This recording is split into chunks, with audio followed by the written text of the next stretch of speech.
Bonjour à tous et bienvenue sur ma chaîne. J'espère que vous vous portez bien.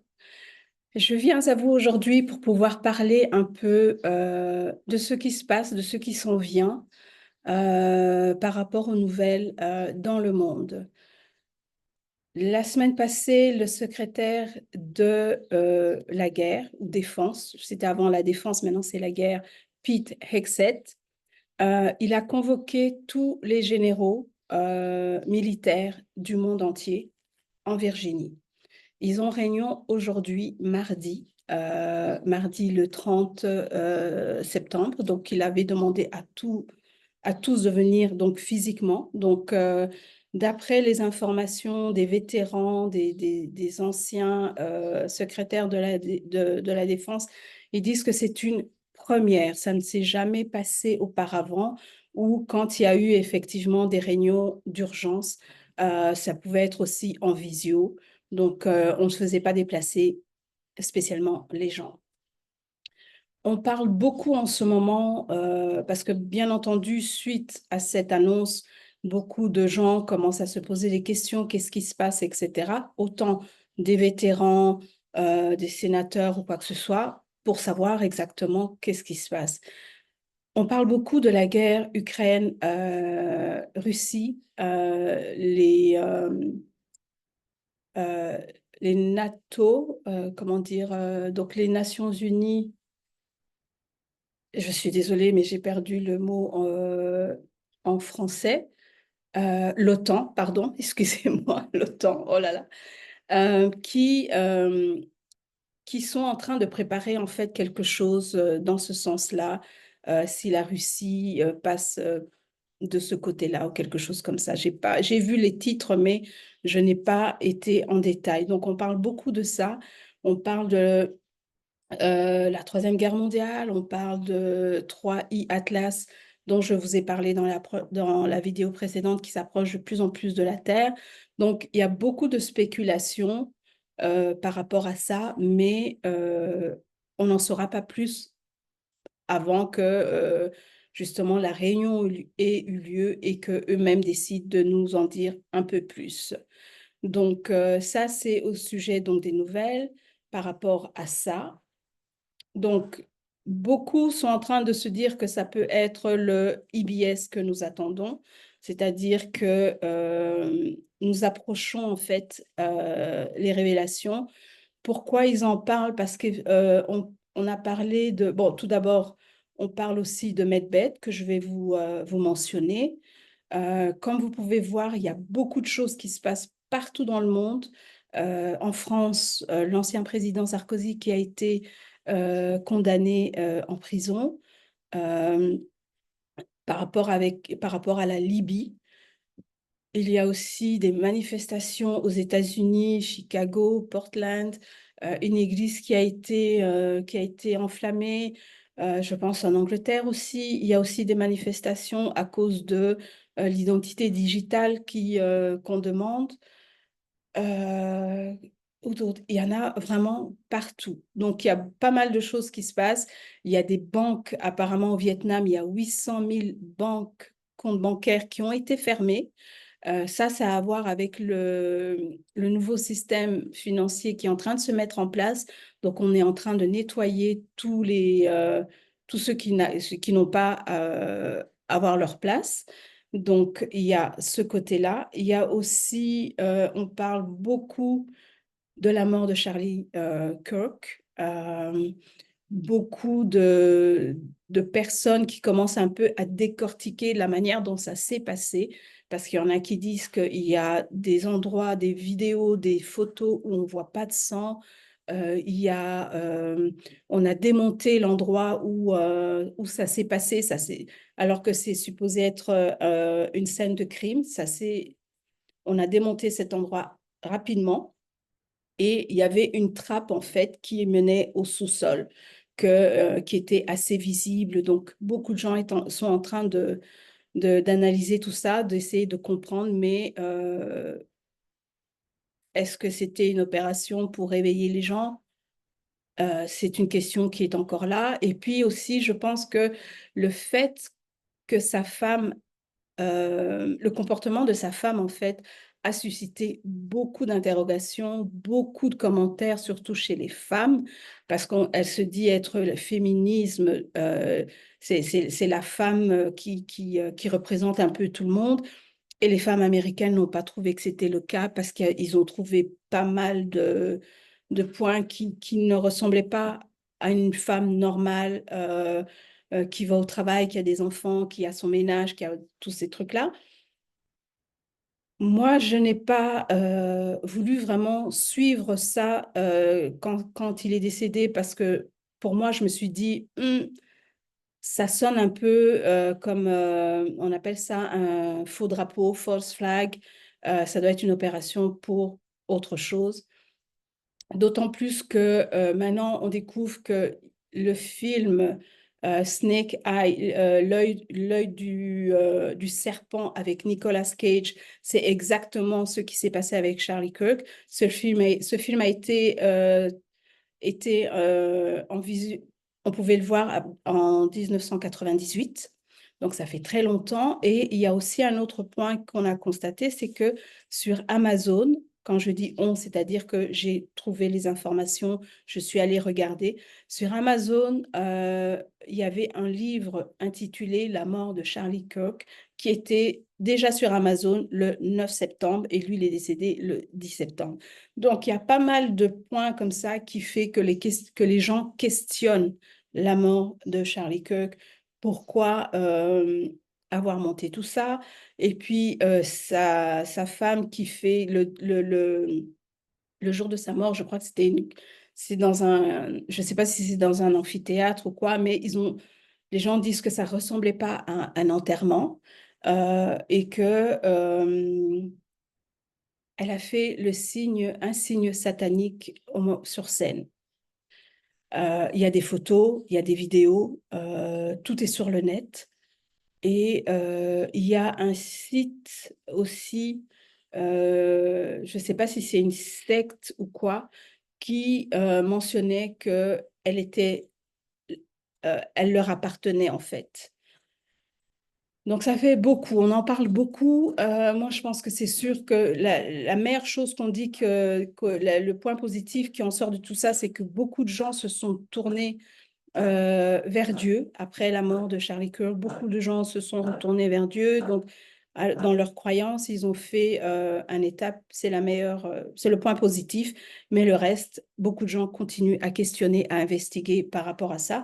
Même Candice Owen elle est aussi sur ce dossier-là parce qu'elle a l'impression qu'on nous a menti par rapport à ça. Il y a des vidéos qu'elle a vues qui a pas de sang. Donc, où est passé le sang? Donc, l'autre point dont je voudrais vous parler, c'est l'annonce des Medbed. Comme j'ai eu à faire déjà des vidéos, je vous ai dit que je vous tiendrai au fur et à mesure au courant par rapport à ça. Trump a annoncé l'arrivée des Medbed il a fait un post sur Truth Social et il l'a laissé pendant quelques heures et il l'a enlevé. Beaucoup de gens disent que c'est l'intelligence artificielle, que c'est faux, que c'est pas. Et en fait, ça a été fait exprès qu'ils le mettent et puis qu'ils le retirent. Parce que le fait de le retirer, bah, tout le monde en parle finalement. Tout le monde en parle. Les gens qui ne croyaient pas quand on parlait des medbeds, le fait que ce soit Trump qui en parle, bah, maintenant ils y croient.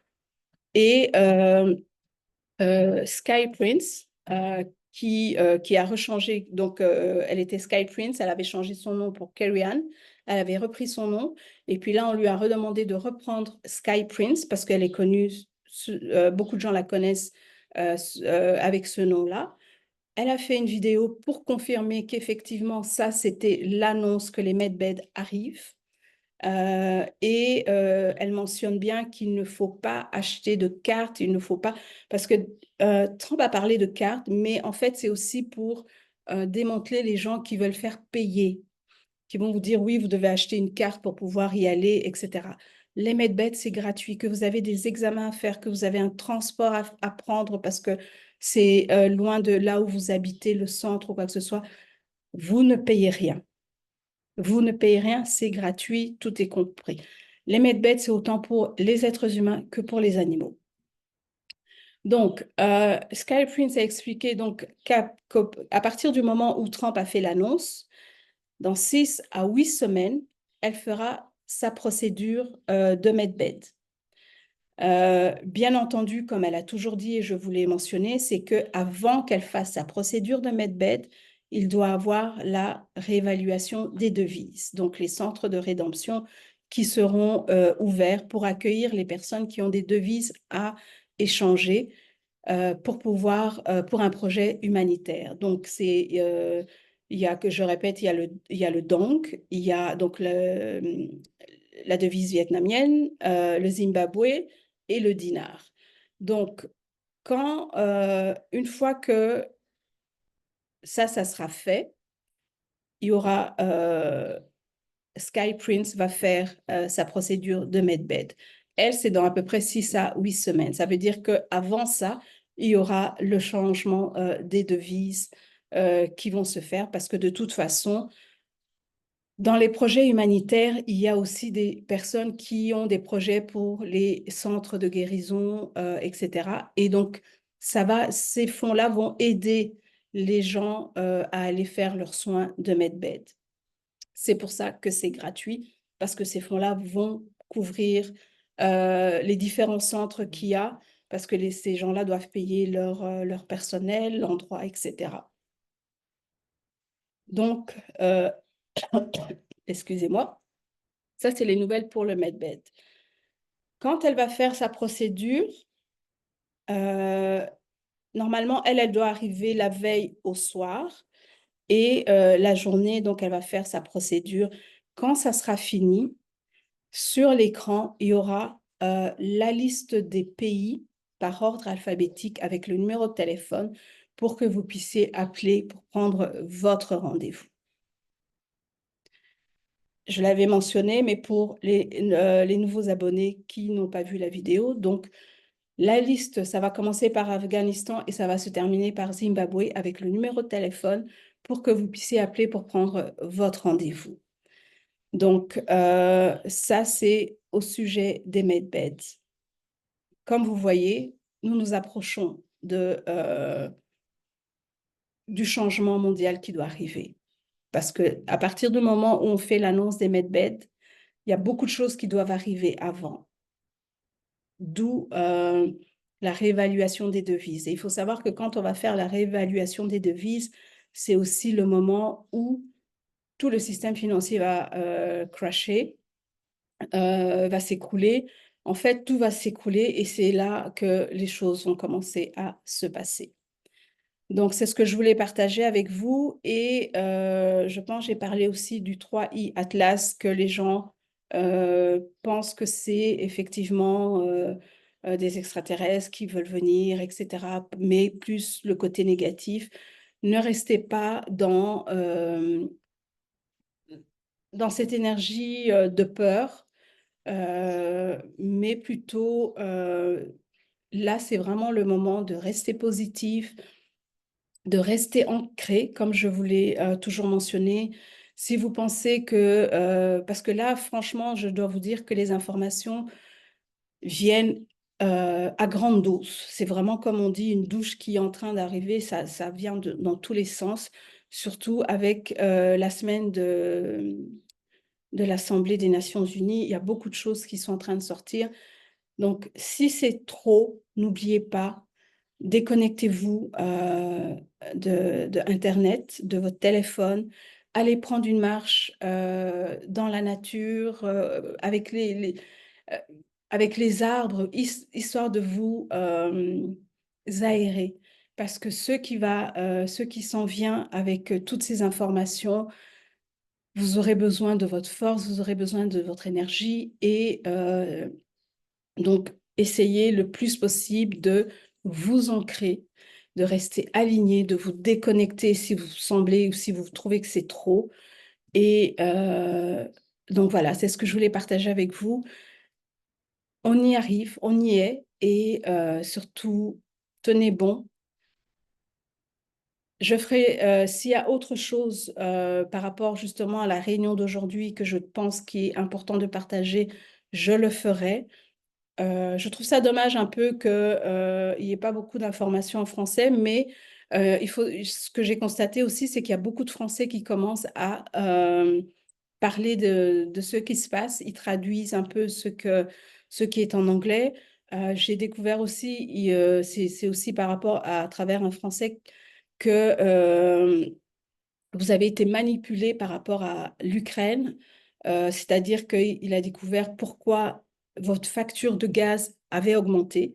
Ce n'est pas à cause de Poutine, ce n'est pas à cause de la Russie, mais à cause de l'Ukraine. Il a fait une vidéo par rapport à ça, bien détaillée, et l'information vient vraiment d'une Ukrainienne qui expose non, c'est passé sur LCI, je pense. C'est ce qu'il expliquait. Donc, je vous encourage à regarder de temps en temps parce qu'il y a de plus en plus de vidéos en français qui commencent à apparaître. Donc, les gens commencent réellement à partager des informations.